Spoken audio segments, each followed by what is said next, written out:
Maayong gabi sa tanan guys. Alas 10 na po ng gabi. Narito tayo. Lumabas po kami dito ngayon sa kabahayan po namin dahil mayroon nakikita ang aming mga kapitbahay at kapatid ko. Lalo na ngayon lang po namin nakita dito sa Himpapawid guys. Hindi namin inaasahan na makita ito. Napakalaking apoy guys na nabuo talaga. Na parang Diablo ang hugis niya. Kaya nandito tayo sa ating kaibigan. Pinuntahan ko agad, bahala na. Gusto kong itanong kaibigan. Nabulabog po kami dito ngayon kasi may nakakita po doon sa itaas. Siguro mga 1 minute na wala na. Kulay dugo po siya kaibigan. Oo. Apoy, sobrang pula. Tapos ang kanyang hugis demonyo. Ano po pang ibig sabihin nito? Kaya nandito po ako. Guys, hindi maganda ito pangitain, no? Sign po ito ng Diablo. Nagpapahiwatig na ang demonyo ngayon guys. Kaya dapat po tayong maging alisto. Kaibigan. Hindi po guys, naalala ko ipasabot hindi kailangan ang material na bagay ngayon dahil. Dili pwede material na lang ato ang yunahuna. Kinakabahan po kami ngayon dito guys kasi ngayon lang, kaibigan, ngayon lang po kami nakakita ng ganyan pong hugis. Kulay. Sobrang pula, parang apoy nga. Marami po siyang kulay dugo.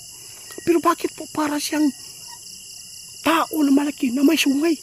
Kaya nakakatakot, kaya pumunta po kami dito sa inyo. Nako guys, masamang sign po ito sa lahat po na makapanood sa atin. Huwag kayong magpakapante. Mag-ingat tayo. Napakarami na ang mga inuutusan ng demonyo dito sa ating mundo.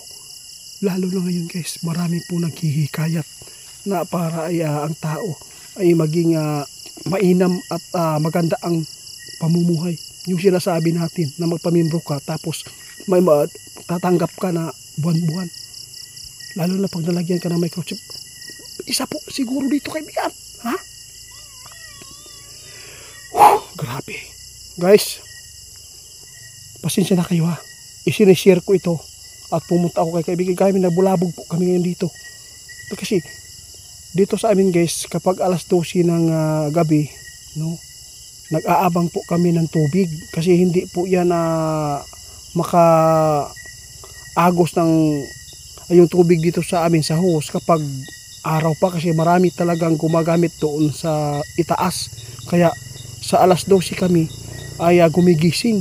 Kaya hindi namin inaasahan na ito ang namin, napungad pa. Nakita talaga mga kapitbahay po namin. Kaya nandito po ako, gusto ko talaga ipaalam kung ano po itong sign. Ang sign pala ito guys, napakarami ng mga Diablo. Napakarami na mga demonyo ngayon dito sa lupa. Kaya dapat tayo mag-ingat. Masama ito talaga kaibigan. Wala pong cellphone po yung kapitbahay namin. Wala pong dala na cellphone. Kaya hindi po niya nakunan. Kaya nagmamadali po kaming lumabas. Kasi tumatawag po siya sa atin. Para makahanda din at makapagbigay tayo ng babala sa lahat po ng makapanood sa atin ngayon Mag-ingat tayo sa mga tukso ng mga demonyo ngayon. Kung pira man po ang kanilang pangpain, huwag po agad-agad tayo. Titingnan po natin ng maayos kung ito man po ay ligtas na walang kapalit. Yun, salamat po kaibigan, salamat. Sige guys. Patawad, sinishare ko lang po ito sa inyo.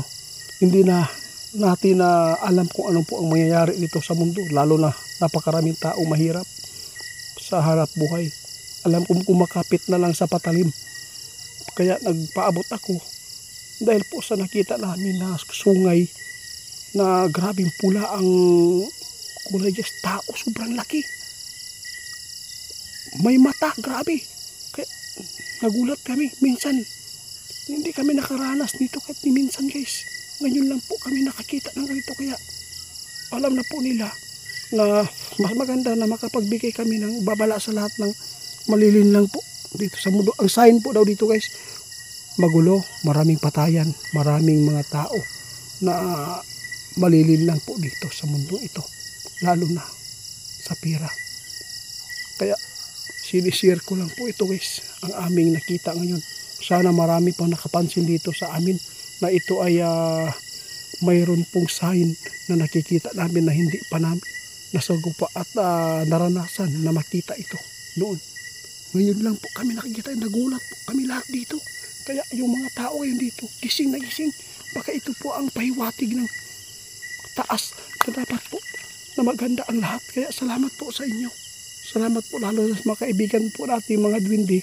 Dahil lagi po silang narito at tumutulong sa mga anumang mga pagtatanong natin. Kaya salamat. Paki-share po guys. At saka